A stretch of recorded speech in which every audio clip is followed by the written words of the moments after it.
प्रतापपुर के सरकारी स्कूल के पहले दिन की असली सच्चाई क्या है?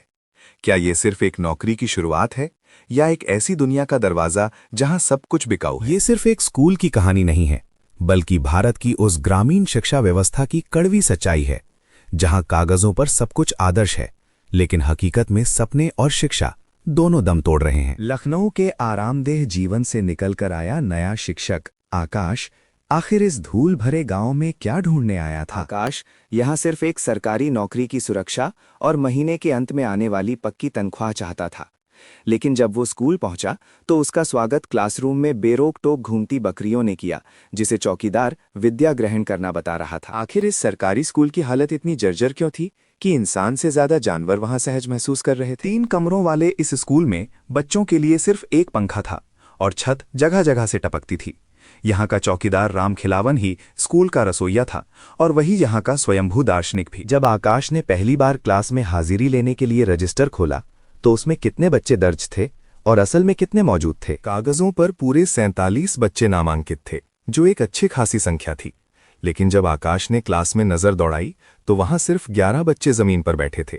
बाकी 36 बच्चे पूरी तरह से गायब थे। क्या वे 36 बच्चे कभी स्कूल आते भी थे या उनकी कोई और ही दर्दनाक कहानी थी जो इन दीवारों के बाहर चल रही थी? असलियत बहुत खौफनाक थी। गायब बच्चों में से कई पास के ईंट भट्टों पर बाल मजदूरी कर रहे थे और कुछ लड़कियों की तो 2 साल पहले ही शादी कर दी गई थी। वे सिर्फ कागजों पर जिंदा थे। इन फर्जी नामों या घोस्ट एनरोलमेंट को रजिस्टर से काटा क्यों नहीं गया? आखिर मुर्दा नामों को ढोने के पीछे किसका फायदा था? ये एक सुनियोजित भ्रष्टाचार था। इन फर्जी बच्चों के नाम पर आने वाला मिड डे मील का राशन, यूनिफॉर्म और किताबों का पैसा सीधे गांव के प्रधान जी और भ्रष्ट अधिकारियों की जेब में जा रहा था। इस खुले भ्रष्टाचार को देखकर जब आकाश का खून खौला तो स्कूल के हेडमास्टर ने उसे इस भ्रष्ट व्यवस्था के बारे में क्या समझाया? हेडमास्टर ने आकाश से कहा कि व्यवस्था से लड़ना बेवकूफ़ी है। उनका कड़वा नियम था, शिक्षा अधिकारी सिर्फ कागज देखते हैं, बच्चे नहीं, इसीलिए रजिस्टर हमेशा भरा होना चाहिए।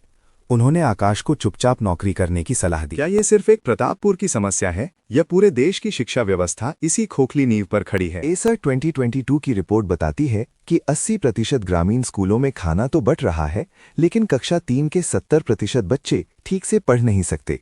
यूनेस्को के मुताबिक भारत में 1.1 लाख स्कूल सिर्फ एक शिक्षक के भरोसे चल रहे हैं। निराशा के उस अंधेरे में वो कौन सा क्षण था जिसने आकाश के मरे हुए आदर्शवाद को झकझोर कर रख दिया? स्कूल में चौक और स्लेट नहीं थी। तभी आकाश ने देखा कि 7 साल की मुन्नी मिड डे मील के कोयले से फर्श पर अपना नाम लिखना सीख रही थी। उसकी बस एक ही जिद थी कि अगले दिन रजिस्टर में उसका असली नाम भी पुकारा जाए। मुन्नी की इस बेजोड़ लगन ने आकाश को क्या फैसला लेने पर मजबूर कर दिया? क्या वो चुपचाप लौट गया? अपनी नौकरी बचाने की सोच रहे आकाश ने अपनी जेब से चौक निकाला और दीवार पर लिखा क से कलम।